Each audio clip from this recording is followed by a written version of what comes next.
ICE raids are becoming more common across the US and seem to be escalating in force. What happens during a raid? Who are they actually targeting? And what happens if you get caught in the middle? This is Incognito Mode.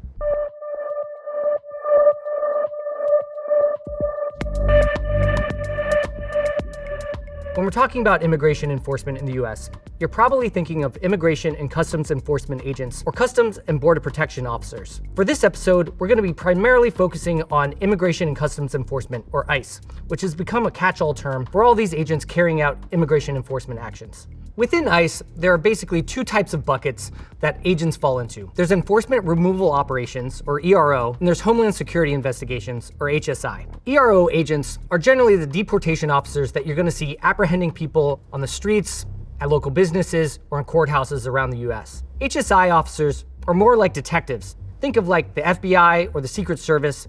They're serious investigators, and they're typically going after serious crimes, from child exploitation cases to drugs and smuggling. Within ERO, there's a Special Response Team, or SRT. These are for highly risky operations where they're expecting violence or some other type of high risk. However, the reality on the ground today is that all of these lines are getting blurred. HSI, ERO, and other federal agents are involved in basic immigration enforcement. That means going into businesses, churches, schools, and apprehending people for whatever reason they see fit. If you witness an ICE raid today, you're likely to see agents from all different types of agencies, whether it's CBP, FBI, or even your sheriff's department, your local police department, and others who've been deputized to carry out immigration enforcement actions. To start the process of figuring out where and who to target, ICE gathers a ton of data. They get this from a bunch of different sources, everywhere from utility bills to IRS records, Medicaid, license plate readers, social media. Basically, any data that can get their hands on, they're getting it and using it to figure out who to target and where. A January 2026 report from 404 Media shows that it's even easier for ICE to use this data for carrying out enforcement operations. Using an app called Elite, developed by Palantir, ICE can use all different types of criteria to figure out who to target, such as the likelihood that somebody actually lives at an address or whether they have a criminal record. One of the most controversial aspects of the app is the ability to target areas just by concentration of immigrant populations. ICE agents are able to look at basically a map interface that shows them the concentration of potentially undocumented immigrants in the US, and then use that information to target those areas. Targeting people simply because they're an immigrant goes against the Trump administration's claims that they're going after the worst of the worst or violent criminals, and that they're trying to make America safe. In addition to Elite's capabilities, there's also the aspect that the technology is essentially what's used in warfare. Palantir, which developed the app, has deep ties to the US military. It's very similar to tech that troops have used to figure out who to target in war zones. But now it's being used on American soil. In reality, ICE is targeting people in a couple of different ways. There's this highly sophisticated way in which they're using all this data and these sophisticated apps developed by defense contractors to target specific people at specific times and specific places. And then there's just brute force racial profiling. The Supreme Court essentially okayed racial profiling in a controversial 2025 opinion in which Justice Brett Kavanaugh said that how somebody looks and whether they have an accent or speak a different language can be part of what an ICE officer uses to justify targeting a specific person. It's no coincidence that we're increasingly seeing videos of people being arrested by ICE agents while they scream, "I'm a US citizen," or even showing their passport. Beyond the targeting of specific people or neighborhoods, the Trump administration is specifically going after sanctuary cities. In 2025, the Department of Justice published a list of sanctuary jurisdictions that it plans to target under an executive order.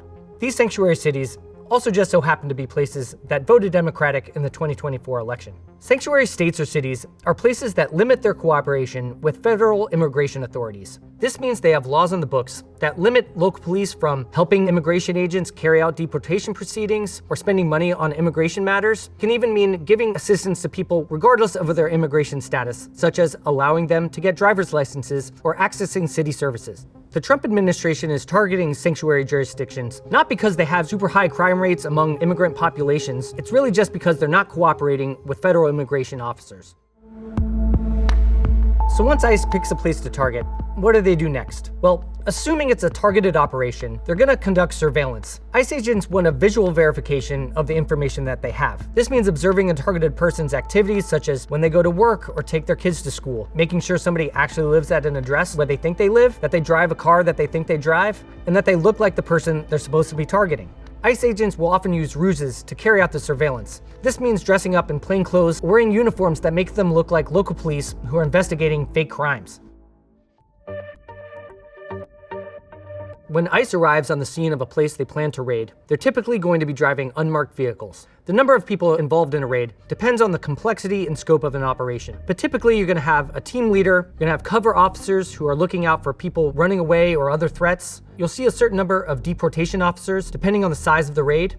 You'll see designated drivers who are in charge of transporting anybody who's arrested. Sometimes you'll see local police officers, sometimes they'll have translators with them. And for operations that ICE deems high risk, you'll see special response teams or SRTs. When ICE pulls up for a raid, they're typically going to act fast. Agents will jump out of their vehicles and scan the area for any threat. They're going to look at the waistbands or hands of people to see if there are any weapons present. They'll look for windows or doors that people can escape from, or vehicles that they might use to flee.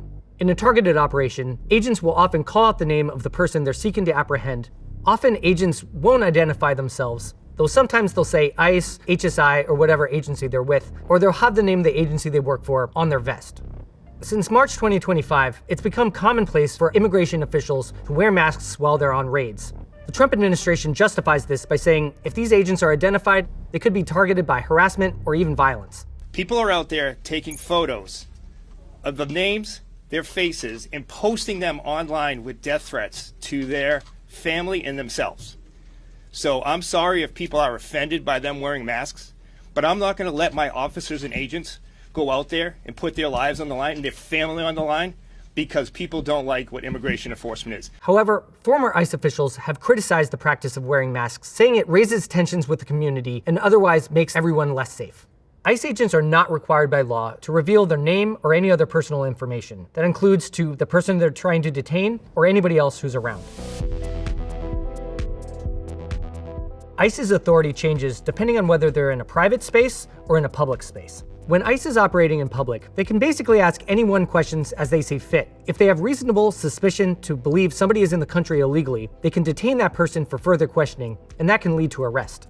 ICE's authority changes drastically when they're trying to target somebody who's on private property. To enter somebody's home or a business, ICE needs to have a judicial warrant signed by a judge or an arrest warrant. Oftentimes, ICE agents will just have an administrative warrant, which doesn't give them legal access to a property. But they'll use these administrative warrants to try to trick people into letting them inside. It reveals a memo released internally by Immigration and Customs Enforcement suggesting that federal agents can rely on administrative warrants to make arrests instead of judicial warrants, meaning a judge does not have to sign off for agents to enter a suspect's home. ICE can also enter a home if somebody just lets them in, but this can be really confusing for people, especially in a high-stress situation. An ICE officer might yell to the person at the door, "Let me in." And that person might think that they legally have to do that. But by just opening the door, ICE agents can later claim in court that they were invited into the home, even if that's not what the person intended. Once an immigration agent is let into a home, they're allowed to carry out their operation and arrest whoever they're there to target. ICE operations targeting businesses can be even more complicated. Because businesses are typically open to the public, ICE agents can gain access to the space even if they don't have a warrant. And things can get really complicated really fast depending on how employees or business owners perceive their rights in that situation. Because of ICE targeting businesses, some stores have begun locking their doors and only letting people in after they've confirmed that they're not ICE. When ICE is carrying out an operation, if somebody complies with their orders, they may just keep things verbal and never get physical. But if somebody runs away or otherwise resists, ICE agents might use violence to apprehend a person. Technically speaking, ICE policy mandates that agents are supposed to use one of 5 levels of force, depending on the situation. The first level is just an officer's presence. They're supposed to be dressed professionally, be courteous, polite, and their attire should be appropriate to the work being performed. Level 2 is verbal commands. These commands are supposed to be clear, straightforward, and not overly aggressive.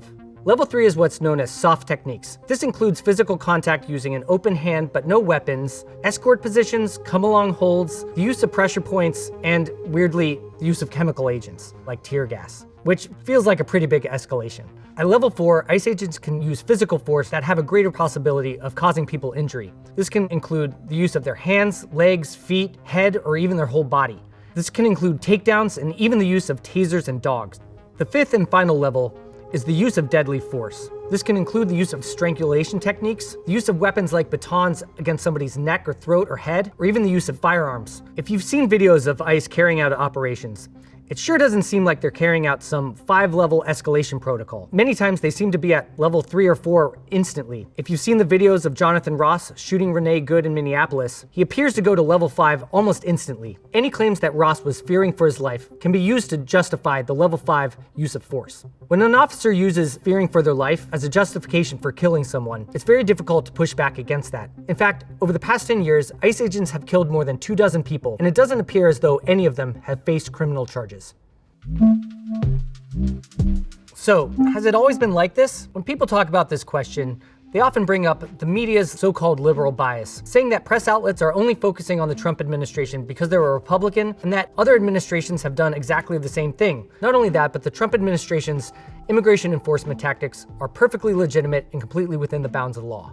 Others like to bring up the fact that President Barack Obama deported about 3 million people during his time in office. They also claim that there was little to no opposition when he did that. First of all, there were protests around Obama's immigration enforcement actions. Opposition were so impactful that the administration eventually enacted DACA, which gave certain protections to people who entered the country illegally as children. This means there weren't large-scale operations that were just targeting entire communities, like we're seeing today. The Trump administration also rolled back policies that limited ICE's ability to carry out enforcement actions around hospitals, places of worship, and schools. This has resulted in harrowing scenes of people being apprehended while dropping off their kids or going to church. It's these types of actions that are causing terror in communities across the United States. Beyond hospitals, churches, and schools, ICE agents are also arresting people while they're going to their immigration court appointments, something that has not historically happened. They're also going after refugees or people who were relocated into the United States by the US government who are now being targeted by immigration authorities. Then there's the scale of ICE itself. Since ICE received its funding boost, the agency has hired thousands of new recruits, and it's reduced its training program from 5 months down to just 8 weeks. That means there are thousands of more agents on the streets with less training. On top of this, an AI screening tool flagged certain recruits as being officers when they actually weren't, just because they had the word officer in their resume. This okayed them to go out in the field without getting the proper training. Beyond ICE's use as an immigration enforcement authority, the Trump administration has increasingly painted the agency as a military force. In 2025, Trump posted an Apocalypse Now meme depicting ICE going to war in Chicago. The militarization of ICE goes beyond mere rhetoric. We see this in increasingly violent tactics and the use of stun grenades as a means of crowd control. So, what should you do if you're caught in the middle of an ICE raid? Well, it really depends on your personal risk threshold. If you're here in the US undocumented, your risk is at the absolute highest. You're going to need to take careful steps to make sure yourself and your family are safe. That means having plans in place for taking care of your kids, your pets, and other family members who might need assistance, and possibly having legal representation in place. For anyone else, it really depends on your personal situation. If you're comfortable going outside during an ICE raid, first thing to remember is that the point of observing ICE agents is to de-escalate the situation. You're there to prevent violence, not to ramp up tensions. It is 100% within your constitutional rights to record ICE agents as they're doing their duties. You just have to make sure that you don't interfere in any way, or they can charge you with obstruction.